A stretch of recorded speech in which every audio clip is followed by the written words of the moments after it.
જૂનાગઢ મહાનગરપાલિકામાં હાલ અંધેર નગરીને ગંડુરાજા જેવો ઘાટ જોવા મળી રહ્યું છે। કરોડોના ખર્ચે બનેલા નવા રસ્તાઓ ફરીથી ગટરના નામે તોડવાની નીતિ જોવા મળી છે। એન્જિનિયરિંગના અભાવે કડિયાવડ વિસ્તારમાં લોકોનો આક્રોશ પણ ફાટી નીકળ્યો। તો સ્થળ મુલાકાતે ગયેલા સ્ટેન્ડિંગ કમિટીના ચેરમેન પલ્લવી ઠાકર અને કોર્પોરેટર ચંદ્રિકા રાખસિયાને સ્થાનિકોએ ઉધડો લીધો હતો। તો લેતા ખાસ સત્તાધારી પક્ષના પદાધિકારીઓ પણ નિરુત્તર બન્યા હતા।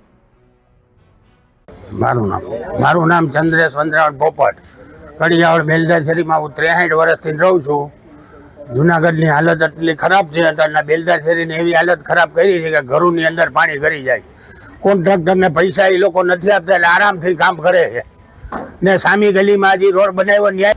કડિયાવડ બેલદાશેરી જે હમણાં સીસી રોડ બન્યો છે એમાં લગભગ ઠેકાણે ખાબોચિયા છે ને 6 થી 5 ડેલીમાં પાણી કરે એવી પોઝિશન છે। તો અમારે ચોમાસામાં પાણી કરી જઈને મૃત્યુ પામીએ તો એની જવાબદારી કેની અને કઈ છીએ તો કે આ થઈ જાય આ પ્રશ્ન આવે છે। અમે લેખિત પુરાવો દીધો નથી।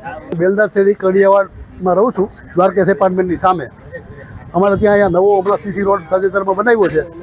એ એટલો ઊંચો બનાવ્યો છે કે બધાના છે ને એની ડેલીમાં પાણી ગળી જાય ચોમાસામાં, એ રીતનો બનાવ્યો છે।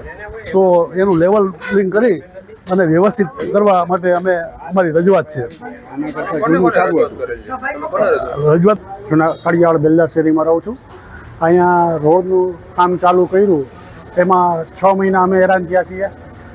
ત્યાર પછી કેટલી રજૂઆત પછી અમે આ રોડનું કામ ચાલુ થયું અમારું, પછી કામ થયું પછી પાણી ભરાય છે અને પાણી ભરાય છે એટલે હાલવામાં એટલી તકલીફ છે કે એક રોડ ખાલી થોડો ઘણો કટકો ખાલી